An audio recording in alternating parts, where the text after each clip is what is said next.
Halo, selamat siang. Perkenalkan, nama saya adalah Wiwi Herawati. Saya adalah salah satu mahasiswi Universitas Pancasakti Bekasi, semester 2 Prodi Manajemen. Di sini saya diberi kesempatan oleh dosen pengampu saya, yaitu Bapak Joni Tesmanto, untuk membawakan materi pengantar manajemen untuk ujian tengah semester. Istilah manajemen berasal dari kata bahasa Inggris yang artinya adalah to manage, yang artinya mengurus untuk tata laksana. Sehingga manajemen dapat diartikan bagaimana cara mengatur, cara membimbing, dan memimpin semua yang menjadi bawahannya agar usaha yang sedang dikerjakan dapat mencapai tujuan yang ditetapkan sebelumnya.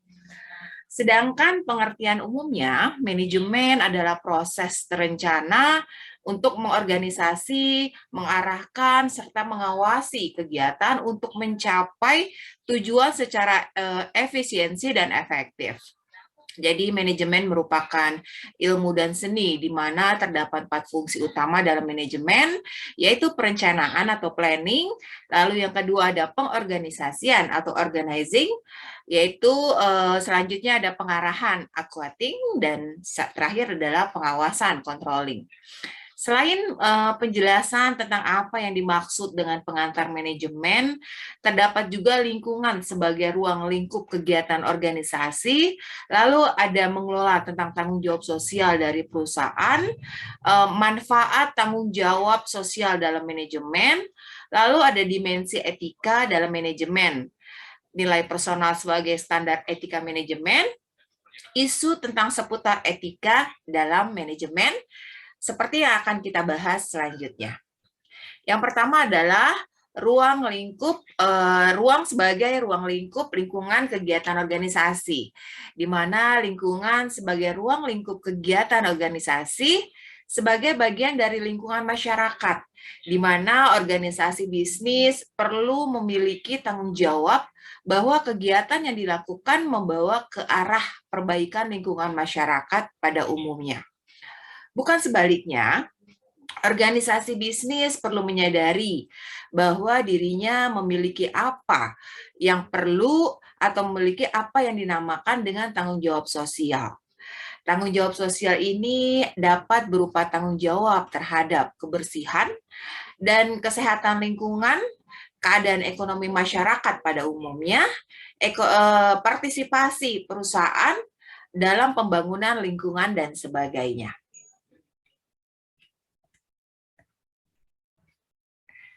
Sehingga pada dasarnya ruang lingkup organisasi adalah suatu integrasi dari 3 konsep ataupun studi perilaku yang terdiri dari perilaku individu, perilaku antar individu, dan juga perilaku kelompok.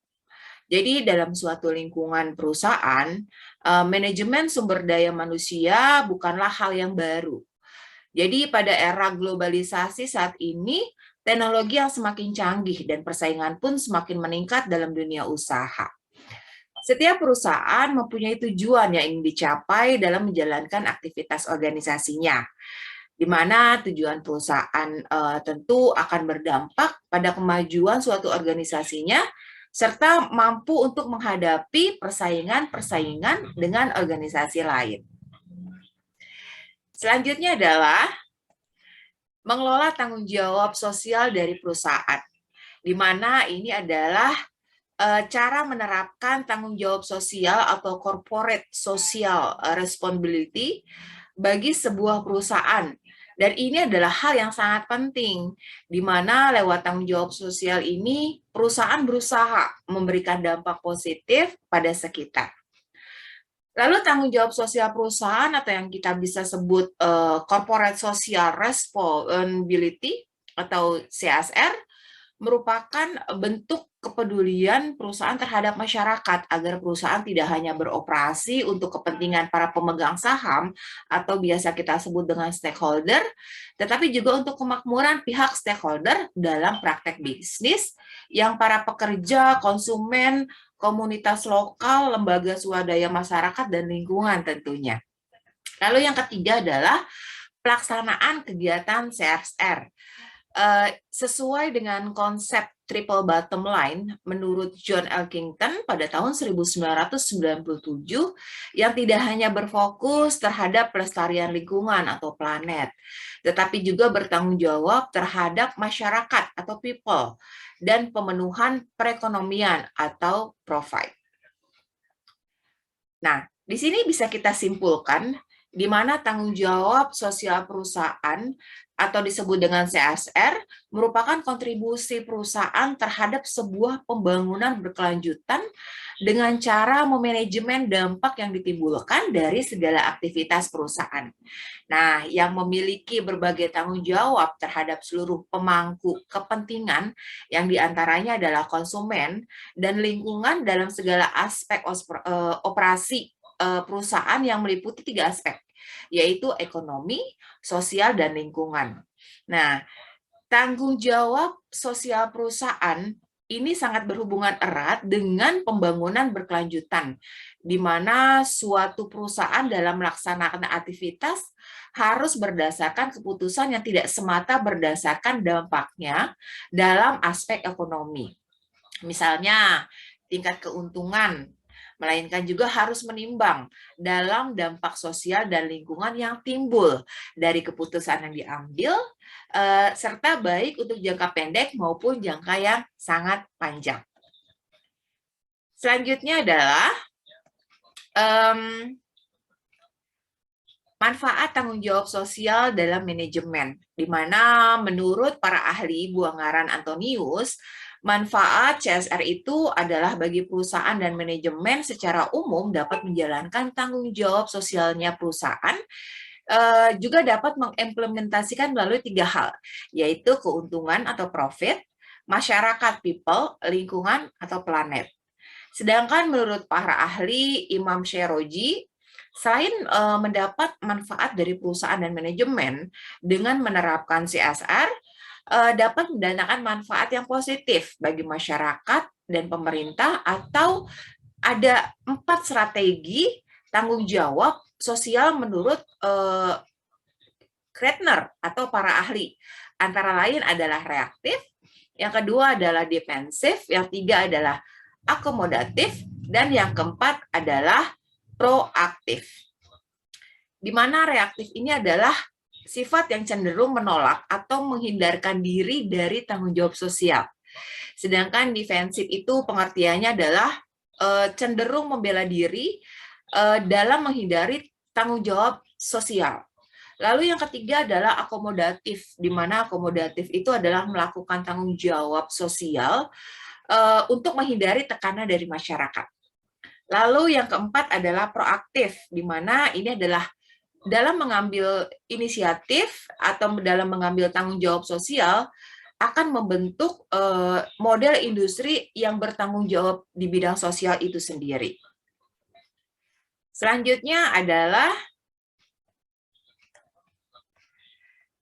dimensi etika dalam manajemen, di mana istilah etika banyak dikembangkan dalam organisasi sebagai norma-norma yang mengatur dan mengukur perilaku profesional seseorang.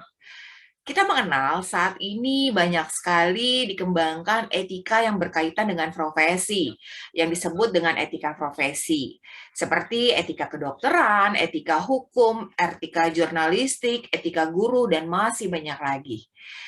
Etika berkaitan dengan baik dan buruk, benar dan salah, betul dan tidak, bohong dan jujur. Dimensi etika dalam manajemen birokrasi menurut teori ini adalah ciri organisasi yang ideal, yang sekaligus menjadi nilai-nilai perilaku yang harus dianut oleh setiap anggota organisasi. Di antaranya adalah adanya pembagian kerja, lalu yang kedua adalah hierarki wewenang yang jelas, yang ketiga adalah prosedur seleksi yang formal, lalu yang keempat adalah aturan dan prosedur kerja yang rinci, yang kelima adalah hubungan yang tidak didasarkan atas hubungan pribadi. Di sini kita dapat mengambil kesimpulan di mana dalam berinteraksi dengan lingkungan, orang-orang dapat menunjukkan perilaku yang dinilai baik atau buruk, baik atau salah ketika melakukan sesuatu. Dan hal ini tersebut dapat bergantung kepada nilai-nilai yang berlaku dalam lingkungan di mana orang-orang itu beraktivitas atau berfungsi dalam melakukan kegiatannya. Nah, teori birokrasi menempatkan setiap anggota organisasi ini dalam suatu hierarki struktur yang jelas, di mana setiap pekerjaan harus diselesaikan berdasarkan prosedur atau aturan kerja yang telah ditetapkan. Dan setiap orang yang terikat secara ketat harus mengikuti aturan-aturan tersebut. Selanjutnya kita bahas adalah nilai personal sebagai standar etika manajemen. Di mana nilai personal sebagai etika standar atau etika manajemen menurut para ahli adalah etika menurut Kreitner pada tahun 1992. Di sini adalah studi mengenai tanggung jawab moral yang terkait dengan apa yang dianggap benar dan apa yang dianggap salah. Ini adalah selanjutnya menurut etika menurut Griffin pada tahun 2000, di mana beliefs of what is good and what is bad, di mana suatu keyakinan akan sesuatu akan menjadi sesuatu yang dianggap baik dan buruk. Lalu terdapat dua jenis personal atau personal value, di mana yang dianut oleh seseorang sebagaimana dikemukakan oleh Robbins. Ia adalah para ahli pada tahun 2003. Yang pertama adalah nilai terminal, yang kedua adalah nilai instrumental.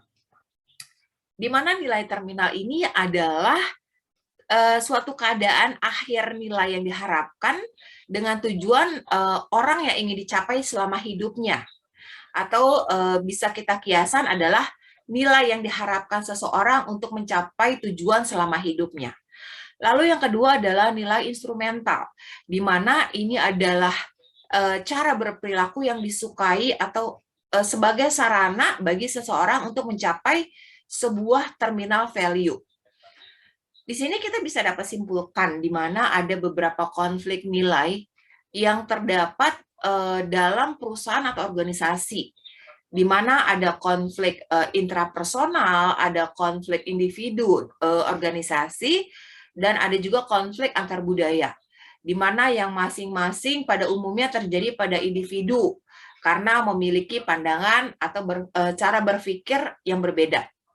Sedangkan konflik individu atau organisasi biasanya terjadi pada saat nilai yang dianut oleh individu berbenturan dengan nilai yang harus ditanamkan oleh perusahaan. Nah, sedangkan konflik antar budaya itu adalah merupakan konflik antar individu maupun organisasi yang biasanya itu disebabkan oleh adanya perbedaan budaya di antara individu yang memang bersangkutan atau juga organisasi yang bersangkutan. Selanjutnya adalah kita bahas ke isu tentang seputar etika dalam manajemen, di mana ini adalah suatu bagian penting yang memberikan peranan inti ke dalam nilai-nilai hidup kita dalam berkomunitas, di antara lain adalah nilai kehidupan, kebahagiaan, keamanan, juga pengetahuan. Hingga terjadi seputar etika di masa kini yang sering kali dihadapi oleh perusahaan. Beberapa isu ini tak jarang terjadi ya dalam perusahaan, sehingga taktis perusahaan tersebut dianggap tidak menjalankan kegiatannya secara etis, dan di sisi lain sebagian perusahaan ini telah berusaha untuk melakukan yang terbaik sehubungan dengan etika tersebut. Di mana di sini peran pemerintah sangatlah penting untuk menjalankan kegiatannya secara lebih terbuka. Di mana hal ini, beberapa isu tentang seputar etika manajemen, menurut para ahli yang diungkapkan beberapa uraian seputar etika di masa kini yang seringkali dihadapi oleh perusahaan, biasanya itu antara lain adalah tentang penggunaan obat-obat terlarang, lalu ada pencurian oleh para pekerja, ada juga korupsi, terus konflik kepentingan pribadi, terus ada tentang pengawasan dan kualitas, penyalahgunaan informasi, dan masih banyak lagi.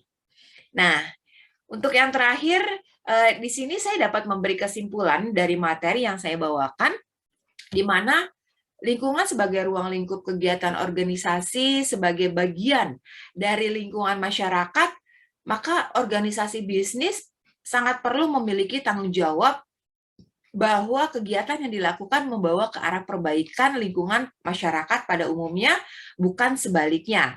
Dan manajemen sangat penting, di mana dalam mengelola tanggung jawab sosial dari perusahaan, sangat dibutuhkan kerja keras untuk mencapai tujuan yang ingin ditetapkan sebelumnya.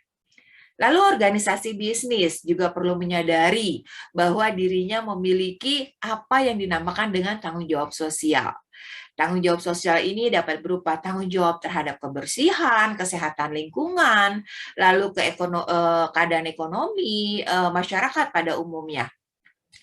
Lalu ada juga perusahaan menyadari bahwa keberhasilan suatu organisasi sangat tergantung pada keseimbangan yang dibuat organisasi perusahaan dengan warga dan lingkungan di sekitar. Lalu ada juga tentang manfaat tanggung jawab sosial perusahaan, di mana citra perusahaan yang baik melalui pendekatan yang ramah lingkungan atau bertanggung jawab secara sosial yang memungkinkan perusahaan untuk meningkatkan reputasi dan citra perusahaan mereka. Dan ini adalah keunggulan yang kompetitif.